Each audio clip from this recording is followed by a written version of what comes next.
Dios me los bendiga esta mañana a todos, amados hermanos. Ya estamos nuevamente iniciando la semana con los estudios bíblicos que estamos llevando a cabo. Y vamos ahora a continuar con el tema que dejamos comenzado la semana pasada.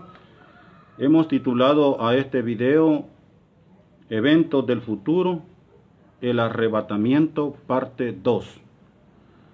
Vamos a hablar de eso esta mañana y pedimos al Espíritu Santo que nos dé sabiduría para que juntos aprendamos de la palabra del Señor. En esta segunda parte del arrebatamiento es necesario, hermanos, hacer unas aclaraciones. El día de ayer estuvimos transmitiendo desde el templo de la iglesia y dijimos ya estas tres cualidades que quiero repetir hoy esta mañana para aquellos que nos siguen a través de Facebook. Tenemos que aclarar que el arrebatamiento y la segunda venida de Cristo son dos cosas diferentes. Así que vamos a dar por lo menos tres bases bíblicas por las cuales nosotros creemos como Iglesia de Jesucristo que el arrebatamiento y la segunda venida de Cristo son dos cosas diferentes. La primera, el arrebatamiento, hermanos, que es el evento profético que la iglesia del Señor está esperando. El arrebatamiento es secreto e instantáneo. Eso lo vamos a encontrar en la carta a los Corintios, 1 Corintios 15. Le voy a leer versículo 51. Dice así la palabra del Señor. He aquí os digo un misterio. No todos dormiremos, pero todos seremos transformados. En un momento, en un abrir y cerrar de ojos, a la final trompeta, porque se tocará la trompeta y los muertos serán resucitados incorruptibles y nosotros seremos transformados. Aleluya. Entonces la palabra nos dice que va a ser en un abrir y cerrar de ojos. Es algo instantáneo, hermano.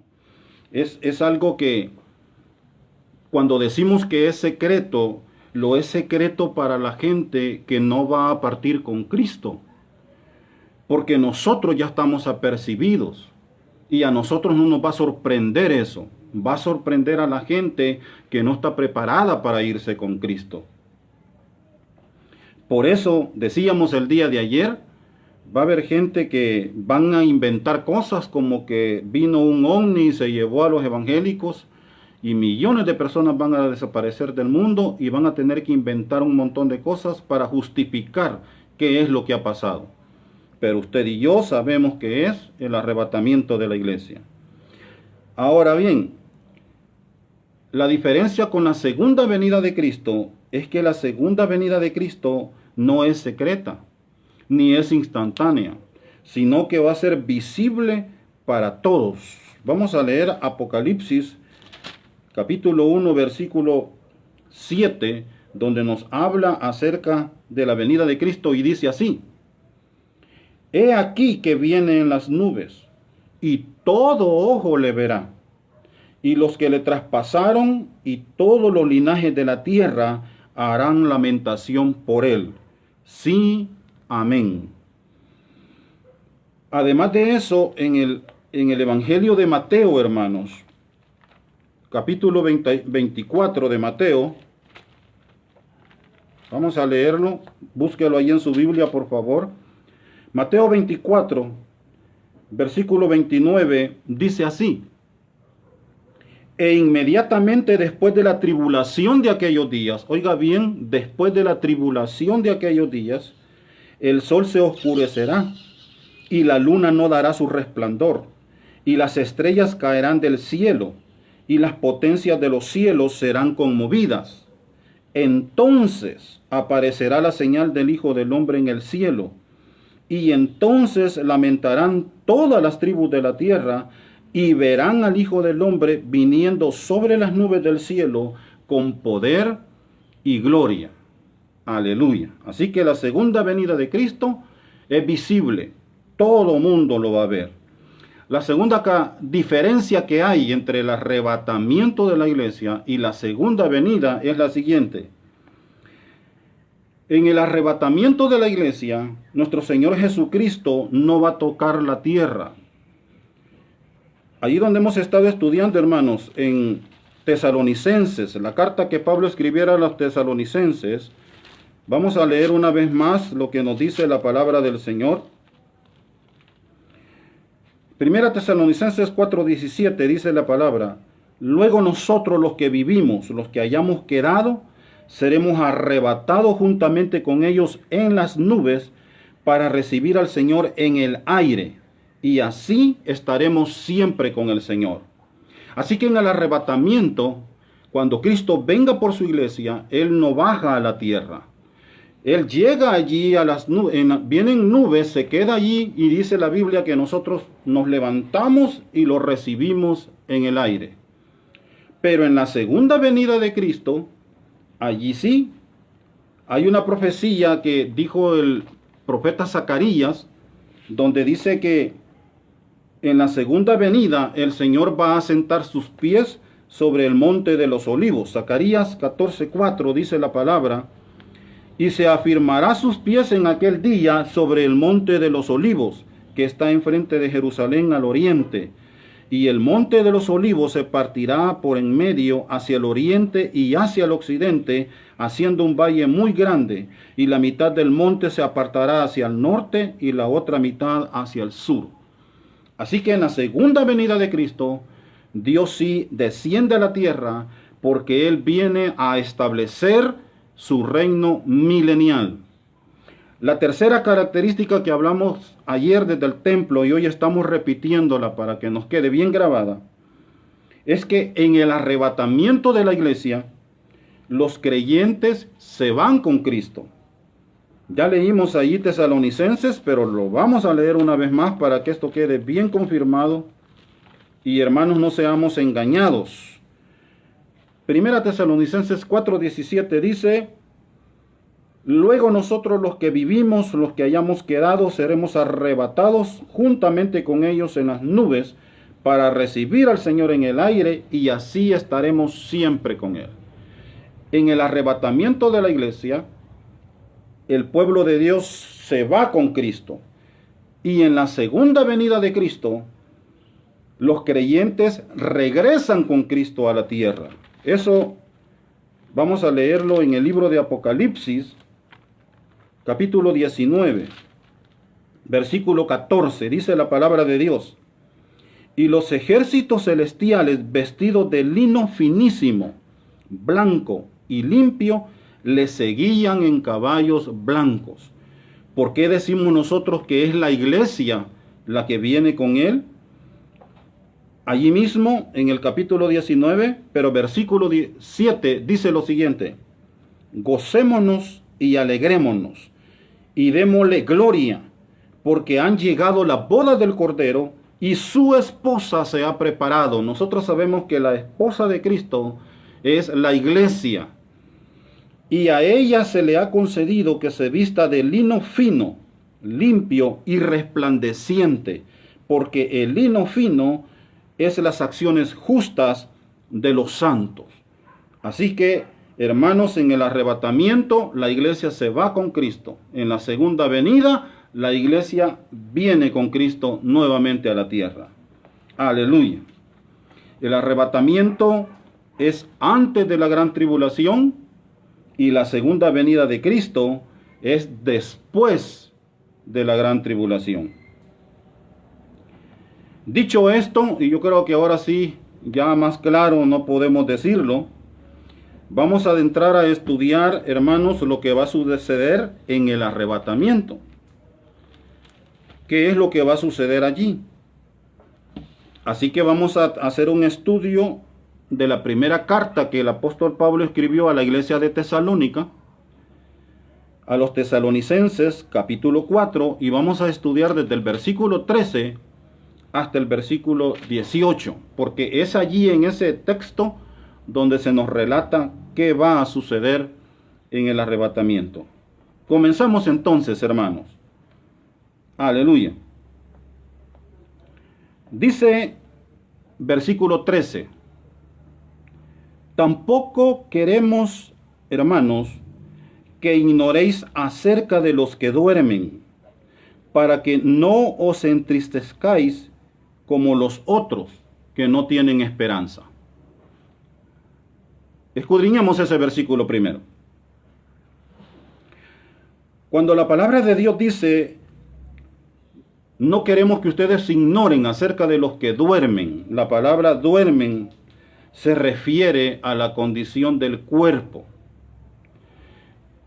Esto yo necesito que usted me ponga mucha atención, hermano. Cuando la Biblia aquí está hablando de muerte, pero la muerte la está traduciendo como un sueño. Por eso dice, no se entristezcan acerca de los que duermen, o sea, de los que ya murieron. Pero este dormir está hablando del cuerpo. No está hablando del espíritu y del alma, porque el espíritu y el alma no muere. El alma es inmortal. La palabra de Dios lo enseña de esa manera. Así que como el alma no muere, el alma, hermanos, no puede ser resucitada. Quien va a ser resucitado es el cuerpo. Así que váyase grabando esto, sígame en el estudio, busque su Biblia para que todo lo que decimos aquí, usted lo compruebe que está escrito en la palabra de Dios. Porque esta es la palabra, ya lo hemos dicho, profética más segura. Si esto lo dice, así es. No interesa que lo diga el gran evangelista, el gran apóstol de hoy en día. Si la Biblia no lo dice, no es cierto. Ahora, por esta razón, porque el alma no muere, es que el apóstol Pablo dice allí en 2 Corintios, hay unos versículos que nos hablan de eso.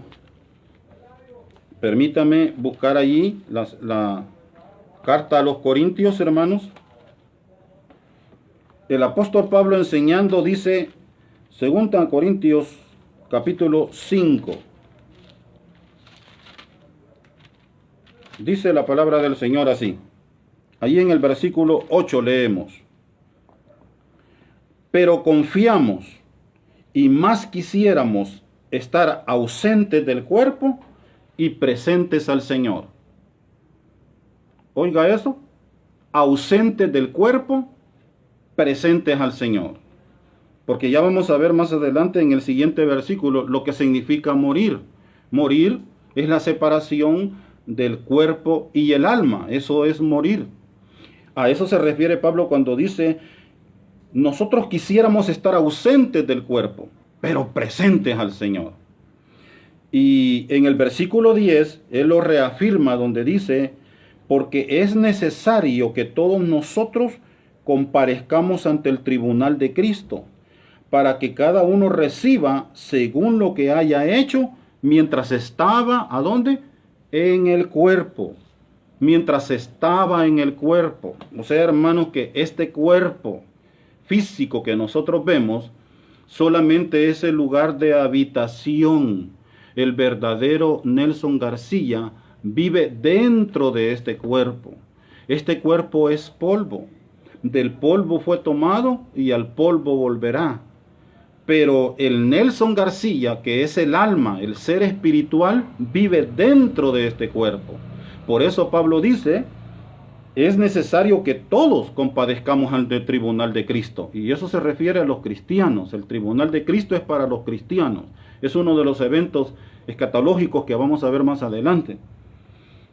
Pero cada uno dice, para que cada uno reciba según lo que haya hecho mientras estaba en el cuerpo. Así que, hermanos, estamos diciendo entonces que cuando el versículo dice allí, no se entristezcan acerca de los que duermen, estamos en la palabrita dormir, en los que duermen. Se refiere al cuerpo, no al alma, porque el alma es inmortal, el alma no muere. Y Daniel nos termina de confirmar esto. Vamos a leer el libro de Daniel. Y vamos a leer allí, hermanos, en el capítulo 12, versículo 2. Y muchos los que duermen en el polvo de la tierra serán despertados, unos para vida eterna y otros para vergüenza y confusión perpetua. Note allí, hermanos, que hay dos grupos de personas. Dice que unos van a ser despertados para vida eterna, pero otros para confusión y vergüenza perpetua. La palabra perpetua significa lo mismo que eterno, algo eterno. Así es que el alma es eterna, ya sea de un cristiano o ya sea de un inconverso. El alma es eterna. La diferencia es que el alma del cristiano va a vivir en la eternidad con su Dios amado, con nuestro Señor Jesucristo. Pero el alma del inconverso va a pasar la eternidad en el lago que arde con fuego y azufre. Pero los dos son eternos. No olvide eso, hermano. Así es que el apóstol Pablo, ahí donde estamos estudiando, hermanos, en Tesalonicenses, versículo 13, él comienza diciendo: no queremos que ignoren acerca de los que duermen, para que no se llenen de tristeza como aquellos que no tienen esperanza. Las personas que no tienen esperanza son las que no han conocido a Cristo como su Salvador personal. Por eso es que en el mundo es muy común, hermanos, escuchar proverbios o dichos de la gente, como el que dice: no, dice la gente, si muerto el perro, se acabó la rabia, dando a entender que después de esta muerte ya no hay más que hacer. Pero la palabra de Dios nos enseña, hermanos, que después de la muerte física, eso no es el fin, es apenas el comienzo de la eternidad. Por eso es que hoy que estamos en vida, nosotros decidimos dónde vamos a pasar la eternidad. Bendito sea Dios por aquellos que ya elegimos. Ya entregamos nuestra vida al Señor y estamos seguros que nuestra eternidad está en las manos de Dios. Vamos a pasar con Cristo la eternidad. Por eso es que en el Evangelio de Juan, voy a terminar leyendo el Evangelio de Juan para esta primera parte, capítulo 11, la palabra de Dios dice así en el versículo 25. Y Jesús le dijo: yo soy la resurrección y la vida. El que cree en mí, aunque esté muerto, vivirá. Aleluya. Esta es la esperanza que nosotros tenemos. Y esta es la esperanza que no tienen aquellos que no han recibido a Jesús como su Salvador. Por eso es que este versículo dice: no se entristezcan como los que no tienen esperanza. Nosotros sí tenemos esperanza, amado hermano. Si alguno está en Cristo, aunque esté muerto, vivirá. Aleluya. Sigamos con el versículo 14. Después de este consejo que nos dice: no se entristezcan, porque ustedes sí tienen esperanza. Y esto creo, hermanos, que este versículo y esta meditación deberían de poner en su corazón todos aquellos que han perdido un ser querido en esta pandemia. Nuestros hermanos, los que murieron en Cristo, están gozando de la presencia de Dios. Somos nosotros los que tenemos que seguir luchando. Versículo 14. Porque si creemos que Jesús murió y resucitó, así también, oiga esto, traerá Dios con Jesús a los que durmieron en él. Esto es interesante, esto es de hacerlo notar, de ponerle atención. Vea usted que allí no dice si creemos que Jesús durmió, sino que dice si creemos que Jesús murió. Hace énfasis. Jesús murió y resucitó. Esa es la garantía suya y mía, que un día vamos a resucitar. Si creemos que Él murió, yo sé que nosotros creemos que Él murió y creemos que resucitó.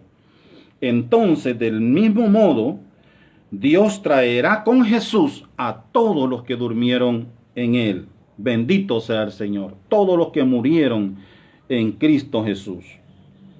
Y yo creo que aquí el apóstol hizo énfasis al decir, si creemos que Jesús murió, porque si él hubiera puesto, si creemos que Jesús durmió, se hubiera levantado otra herejía. ¿Se acuerdan de aquella herejía que se levantó? Que los fariseos le pagaron a los soldados para que dijeran que en la resurrección de Jesús, que los discípulos habían llegado y se habían robado el cuerpo de Jesús. Y dice la palabra que hasta el día de hoy en Israel creen que así fue, que los discípulos llegaron y se robaron el cuerpo de Jesús, que no resucitó. Por eso es que los israelitas ven a Jesús como un impostor y no creen que Él es el Mesías, el enviado de Dios. Así que Pablo quería dejar constancia. Jesús murió, no hay dónde perderse. Y Él resucitó, porque así lo había profetizado Él mismo, diciendo que al tercer día se levantaría de la tumba. Ahora bien, hagamos un paréntesis para añadir conocimiento a nuestra vida. Hay tres clases de muerte, hermano. Número 1 está la muerte física. La muerte física, repito una vez más, es la separación del alma y el cuerpo. Cuando un ser amado muere, lo que ha sucedido es que se ha separado el alma del cuerpo. Por ahí andan unos enseñando doctrinas heréticas, donde dicen que el alma es todo el cuerpo. Pero vamos a leer por lo menos 3 versículos, donde yo quiero que a usted le quede esto bien claro, hermanos, que estamos hablando lo que la palabra de Dios dice, no lo que nosotros nos imaginamos o creemos.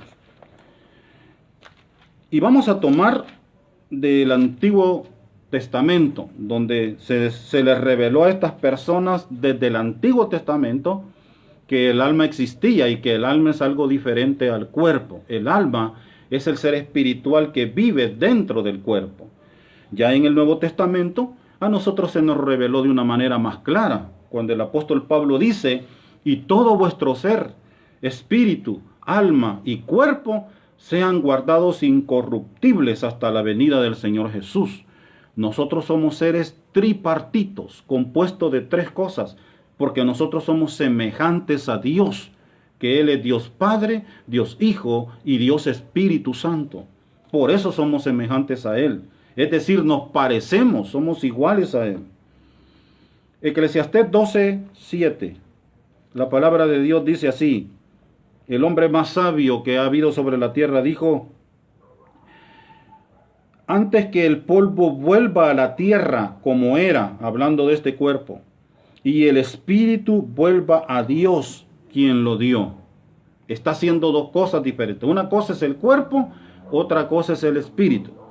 Ahora acompáñenme por favor y veamos Génesis 35:18. Dice la palabra del Señor así: y aconteció que al salírsele el alma, y entre paréntesis la Biblia dice, pues murió, llamó su nombre Benoni, mas su padre lo llamó Benjamín. Aquí está hablando de Raquel. Cuando Raquel dio a luz a Benjamín, ella murió en el parto, mientras estaba dando a luz a su hijo Benjamín. Entonces, la Biblia hace énfasis cuando dice: y al salírsele el alma del cuerpo. El ser espiritual abandonó el cuerpo. Y dice entre paréntesis, pues murió. Así que estamos enseñando hoy que la muerte es la separación del alma del cuerpo. Un versículo más para esta doctrina que estamos enseñando esta mañana la encontramos en el libro de Reyes. Vamos a buscar Primera Reyes, capítulo 17. Dice la palabra del Señor así, versículo 18 del capítulo 17. Y ella dijo a Elías: ¿qué tengo yo contigo, varón de Dios? ¿Has venido a mí para traer a memoria mis iniquidades y para hacer morir a mi hijo? Dice versículo 21. Versículo 21, dice la palabra: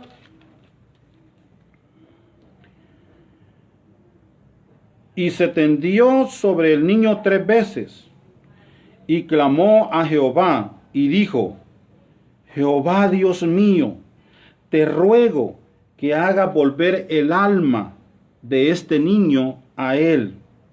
Y Jehová oyó la voz de Elías, y el alma del niño volvió a él, y revivió. Aleluya. ¿Se da cuenta, iglesia? La muerte física es separación del alma del cuerpo. Aquí había muerto el niño de una viuda, y dice que el alma se le salió. Pero Elías oró y le dijo al Señor que vuelva el alma de este niño al cuerpo. Jehová oyó la oración de Elías y dice que el alma volvió al niño y éste revivió. Bendito sea Dios. Así es que la primera muerte es la muerte física. Es la más común, la que nosotros conocemos. Cuando muere y vamos a enterrar el cuerpo, porque el alma ya no está allí. Cuando tienen a la persona en el ataúd, allí en el templo, el hermano o la hermana, como se llame, ya no está allí. Lo que está allí es el depósito donde esa persona vivió. Si es cristiano, si murió siendo hijo de Dios, él está gozando en el paraíso con el Señor. Si no era cristiano, está en un lugar de tormento. Pero lo que está allí solamente es el cuerpo. Sigamos. La segunda muerte que la Biblia nos enseña es la muerte eterna.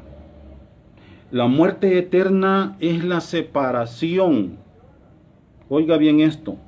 La separación eterna del ser humano con Dios. En el libro de Apocalipsis se nos enseña esto, hermanos. El final de los tiempos. Apocalipsis capítulo 20 dice la palabra de Dios en su versículo 13. Vamos a leer desde el versículo 13 para que entendamos. Y el mar entregó los muertos que había en él, y la muerte y el Hades entregaron los muertos que había en ellos, y fueron juzgados cada uno según sus obras. Versículo 14. Y la muerte y el Hades fueron lanzados al lago de fuego. Esta es la muerte segunda. Versículo 15. Y el que no se halló inscrito en el libro de la vida fue lanzado al lago de fuego. Así que esta es la segunda muerte de la que la Biblia habla. La separación eterna de Dios en el lago de fuego.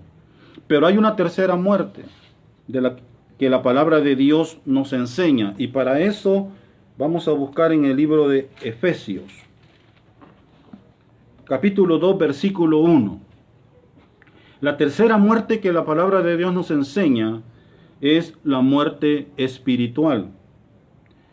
Dice la palabra del Señor: y Él os dio vida a vosotros, cuando estabais muertos en vuestros delitos y pecados. La persona que no tiene a Cristo en su corazón es una persona que está muerta espiritualmente hablando. Y esta es la única muerte que tiene solución.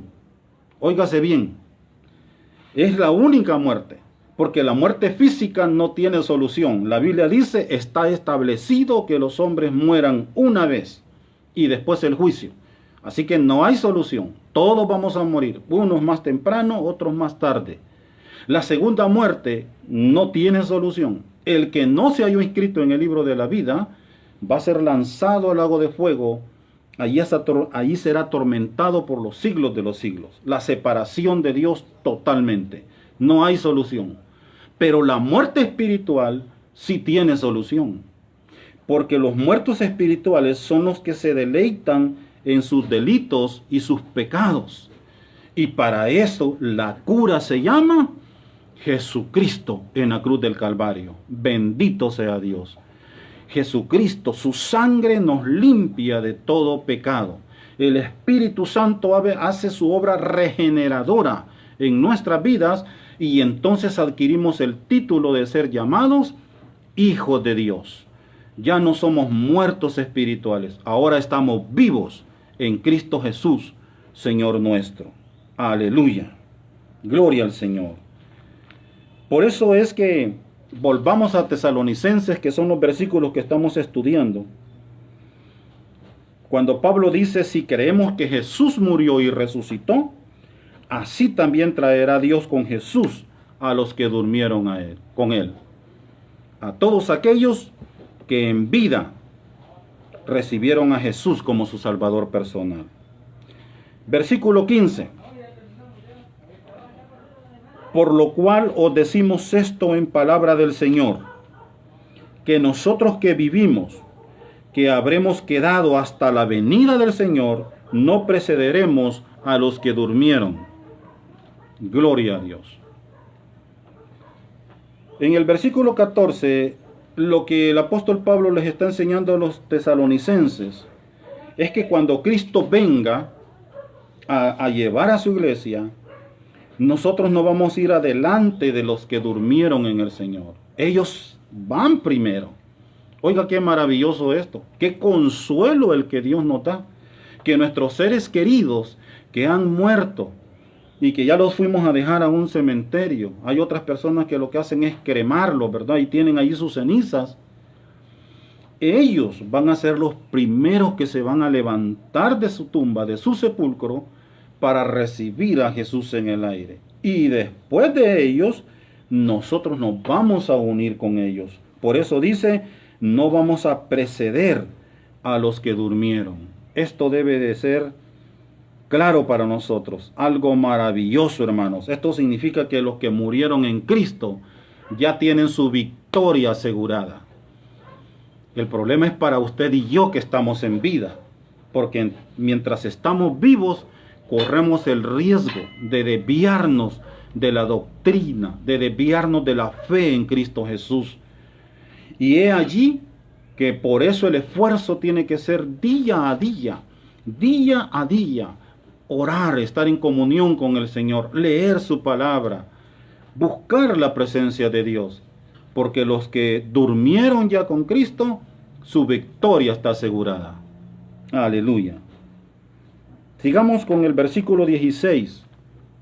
Dice así, porque el Señor mismo con voz de mando, con voz de arcángel y con trompeta de Dios descenderá del cielo, y los muertos en Cristo resucitarán primero. Aquí es necesario que le ponga mucha atención, hermanos, a la gramática que está en este verso. Dice, porque el Señor mismo. ¿Qué quiere decir esto, el Señor mismo? Hablando de Jesucristo. Esto lo que quiere decir, hermano, es que no va a enviar a sus ángeles, como en la segunda venida. Vamos a leer allí Mateo 24, para que usted me comprenda de qué estoy hablando. Mateo capítulo 24, dice el versículo 30 y 31 así. Vamos a leer desde el 29. Ya lo leímos, pero póngame atención en esto. E inmediatamente después de la tribulación de aquellos días, porque la segunda venida va a ser después de la tribulación, el sol se oscurecerá y la luna no dará su resplandor, y las estrellas caerán del cielo, y las potencias de los cielos serán conmovidas. Entonces aparecerá la señal del Hijo del Hombre en el cielo, y entonces lamentarán todas las tribus de la tierra, y verán al Hijo del Hombre viniendo sobre las nubes del cielo con poder y gran gloria. La segunda venida de Cristo. Versículo 31. Y enviará sus ángeles con gran voz de trompeta, y juntarán a sus escogidos de los cuatro vientos, desde un extremo del cielo hasta el otro. En la segunda venida, Cristo va a enviar a sus ángeles, y póngale atención a lo que dice el verso, con voz de trompeta. No dice con trompeta, dice con voz de trompeta, dando a entender que va a ser una palabra enérgica, una palabra de autoridad. Así que los ángeles se van a encargar de ir, dice, a juntar a todos los escogidos, ya sea israelitas o ya sea gentiles, hermanos, porque van a haber gentiles que van a ser salvos aún en la gran tribulación. Y los va a juntar, dice, desde un extremo del cielo al otro. Eso es en la segunda venida. Pero en el arrebatamiento de la iglesia, el versículo que estamos leyendo dice, porque el Señor mismo, aleluya, no envía ángeles, Él va a venir personalmente. Y cuando esté en las nubes, dice que va a hacerlo con voz de mando, con aquella misma voz de mando que tuvo Jesús cuando anduvo aquí en la tierra y se paró frente al sepulcro de Lázaro y le dijo, Lázaro, ven fuera, con voz de mando. Y Lázaro no lo anduvo pensando dos veces, tuvo que obedecer la voz de mando del Señor y resucitó de los muertos. Con esa misma voz de mando, el Señor va a decir a su iglesia, vengan a mí. Y los muertos en Cristo van a resucitar primero. Por eso a Él se refiere cuando dice con voz de mando, con voz de arcángel. ¿Qué quiere decir con voz de arcángel? Hermanos, aquí los que transgiversan las escrituras han querido explicar que Jesús es un arcángel, pero no, lo que está aquí diciendo es que la voz que va a tener se refiere a la calidad, a la majestad, a la autoridad de voz con que Él va a llamar a su pueblo que suba a encontrarse con Él.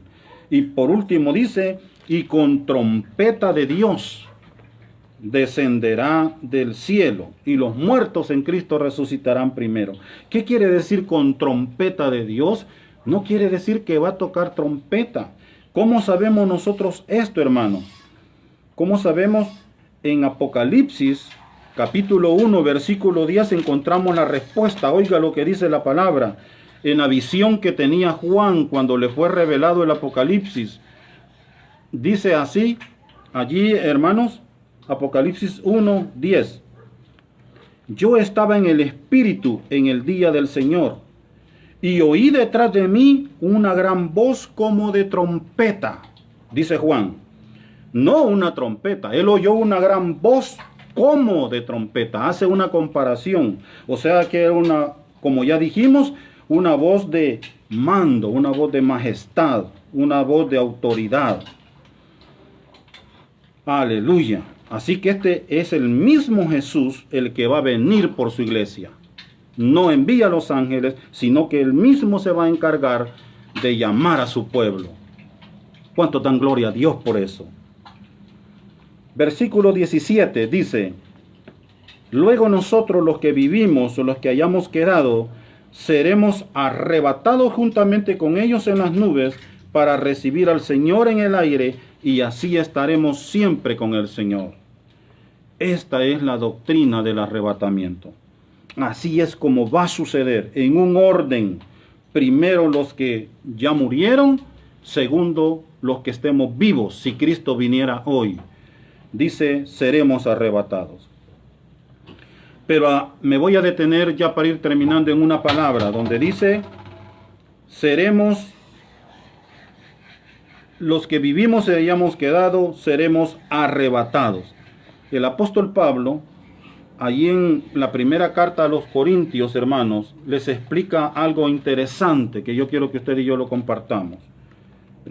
Primera Corintios 15, dice la palabra de Dios así. Versículo 50. Pero esto digo, hermanos, que la carne y la sangre no pueden heredar el reino de Dios, ni la corrupción hereda la incorrupción. Versículo 51. He aquí os digo un misterio. No todos dormiremos, o sea, no todos vamos a morir, pero todos seremos transformados. Escuche esto bien, por favor. Póngale mucha atención a esto. Aquí hay un misterio, dice Pablo. No todos dormiremos, no todos vamos a morir. Cuando Cristo venga, hay millones de cristianos que ya murieron y ahí están en su sepulcro. Pero van a haber millones de cristianos que van a estar vivos. Eso está diciendo, no todos vamos a morir. Pero después los reúne a todos a los muertos y a los vivos, y dice, pero todos seremos transformados. Los que estén vivos y los que estén muertos. ¿A qué se refiere? ¿Cómo? Vamos a recibir un cuerpo glorificado.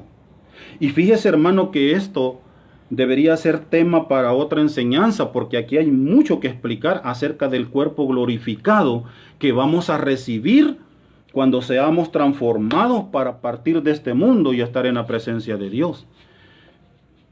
Así que yo, así de manera rapidita, solamente le voy a dar unos versículos para que usted se tome el tiempo de leerlos. Y más adelante, si Dios nos permite, hacemos un estudio exactamente sobre qué es un cuerpo glorificado. Porque vamos a ser transformados. Esta carne que ahora vemos va a ser transformada. Dice en Lucas 24:30, Evangelio de Lucas. La palabra del Señor dice así.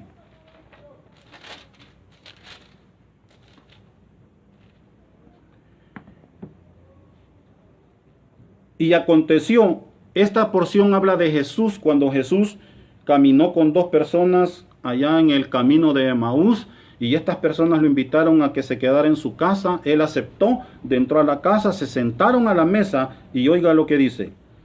Y aconteció que estando sentado con ellos a la mesa, Jesús tomó el pan y lo bendijo, lo partió y le dio. Entonces le fueron abiertos los ojos y le reconocieron. Pero aquí viene lo interesante, mas él desapareció de su vista. Eso es un cuerpo glorificado. Desapareció de su vista. Sigamos. Lucas 24:36.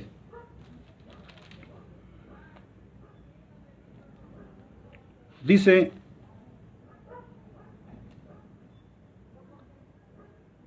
así la palabra del Señor. A ver, en este es... Déjenme ver, hermanos. Lucas 24:36. Dice, mientras ellos aún hablaban, hablando de los discípulos, que después de que habían matado al Señor Jesús, ellos fueron y se escondieron en una casa porque tenían miedo. Dice, mientras ellos aún hablaban de estas cosas, Jesús se puso en medio de ellos y les dijo, paz a vosotros. Entonces, espantados y atemorizados, pensaban que veían un espíritu. ¿Sabe por qué? Porque ellos estaban encerrados en una casa. Dice incluso en el otro evangelio que habían puesto candado.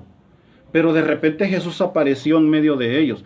Allá a los de Emaús se les desapareció enfrente de ellos. Aquí a los discípulos se les aparece. Atravesó paredes y se les aparece. Y él les dijo, ¿por qué os turbáis y viene a vuestro corazón estos pensamientos? Mirad mis manos y mis pies, que yo mismo soy. Palpad y ved, porque un espíritu no tiene carne ni huesos, como veis que yo tengo, les dijo el Señor Jesús. Él tenía un cuerpo glorificado. Oiga qué interesante esto, hermano. Y diciendo esto, le mostró las manos y los pies. Y como todavía ellos de gozo no lo creían y estaban maravillados, les dijo, ¿tenéis algo de comer? Entonces le dieron parte de un pez asado y un panal de miel, y él lo tomó y comió delante de ellos. Jesús tenía ya un cuerpo glorificado, que podía atravesar paredes, aparecerse y desaparecerse. Sin embargo, también tenía la capacidad de comer. Comió pescado y miel. Interesante, ¿no le parece, hermano? En el Evangelio de Lucas, siempre en el capítulo 20, dice la palabra de Dios en el versículo 35. Mas los que fueren tenidos por dignos de alcanzar aquel siglo y la resurrección de los muertos, dice, ni se casan ni se dan en casamiento, porque no pueden ya más morir, pues son iguales a los ángeles. Aleluya. Estas solamente son, hermanos, unas pequeñas pistas del cuerpo glorificado que vamos a tener. Por lo tanto, termina diciendo allí 1 Tesalonicenses, alentaos los unos a los otros con estas palabras. Nos vamos a quedar aquí, hermanos, y en un próximo video continuamos enseñando acerca de la palabra del Señor. Que Dios me los bendiga a todos. Amén. Gloria al Señor.